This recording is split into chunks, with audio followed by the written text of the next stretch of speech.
केंद्र सरकारने मोठा निर्णय घेतला आहे। मराठी भाषेला अभिजात भाषेचा दर्जा दिलेला आहे। मराठी भाषेला अभिजात दर्जा देण्यात आलाय। केंद्रीय मंत्रिमंडळाने हा निर्णय घेतलेला आहे। आताची सगळ्यात मोठी आणि महत्त्वाची बातमी म्हणावी लागेल। मराठी भाषेला अभिजात भाषेचा दर्जा द्या अशी मागणी मागील बऱ्याच वर्षांपासून केली जात होती आणि आता केंद्र सरकारने तो निर्णय घेतल्याची माहिती समोर येते। मराठी भाषेला अभिजात भाषेचा दर्जा देण्यात आलाय। मराठी भाषेला अभिजात दर्जा देण्यात आला आहे तर केंद्रीय मंत्रिमंडळाने हा निर्णय घेतल्याची माहिती समोर येते। केंद्र सरकारने हा एक मोठा निर्णय घेतलेला आहे। काही दिवसांवर राज्यामध्ये विधानसभेची निवडणूक लागणार आहे आणि त्याच्या आधी केंद्र सरकारने एक मोठा निर्णय घेतलेला आहे। महाराष्ट्रातील लोकांना खुश करण्याचा प्रयत्न केल्याची ही चर्चा आता रंगलेली आहे।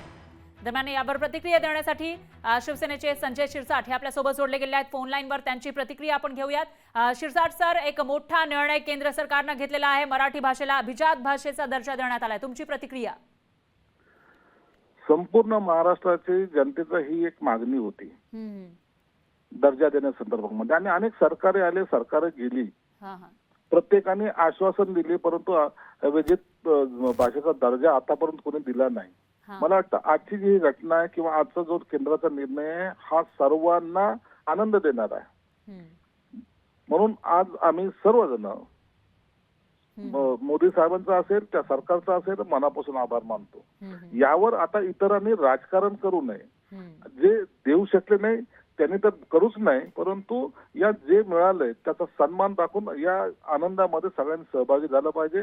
एक मोठी घटना या महाराष्ट्राच्या इतिहासामध्ये होते, याचा प्रत्येक मराठी माणसाला अभिमान आहे। निश्चितच शिरसाट सर, पण या ठिकाणी एक महत्त्वाचा मुद्दा उपस्थित केला जातोय। सुभाष देसाई बोलले होते थोड्या वेळापूर्वी लोकशाही मराठीशी। काही वर्षांपूर्वीच हा दर्जा दिला जाऊ शकला असता, 3-3.5 वर्षांपूर्वी सुद्धा तशी काही हरकत नव्हती, मात्र तरी सुद्धा हा जो निर्णय आहे तो लांबवला गेला अशी टीका त्यांनी केली। आता मी तेच पहिल्यांदा सांगितलं की तुम्ही आता काय झालं, तुम्ही याच्या पूर्वी सुद्धा सरकारमध्ये होता, तुम्ही केंद्रामध्ये सुद्धा सत्तेमध्ये होता, तेव्हा तुम्ही का नाही केलं, करून घेतलं?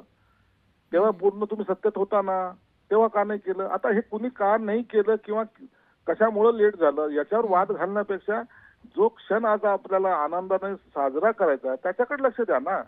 का टीका करायची? एक शब्द तुम्हाला काय कमीपणा वाटतो का? सरकारचं अभिनंदन केलं काय तुम्हाला कमीपणा वाटेल त्याच्यामुळे?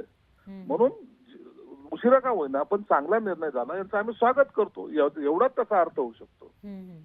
निश्चितच शिरसाट सर, तुमचा मुद्दा लक्षात आला आहे। दरम्यान धन्यवाद तुम्ही दिलेल्या या प्रतिक्रियेसाठी।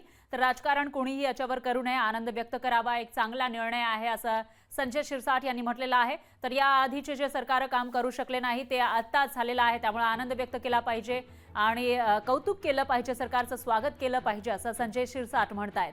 तर पाली, आसामी, बंगाली, प्राकृत भाषेला सुद्धा अभिजात भाषेचा दर्जा देण्यात आला आहे। केंद्र सरकारने एक मोठा निर्णय घेतलाय। आपल्या सर्व महाराष्ट्राची भाषा मराठी भाषेला अभिजात भाषेचा दर्जा देण्यात आलेला आहे आणि त्यामुळे आता संपूर्ण महाराष्ट्रामधून जल्लोष केला जातोय, आनंद साजरा केला जातो। लोकशाही मराठी ऐका, पहा, जागरूक रहा।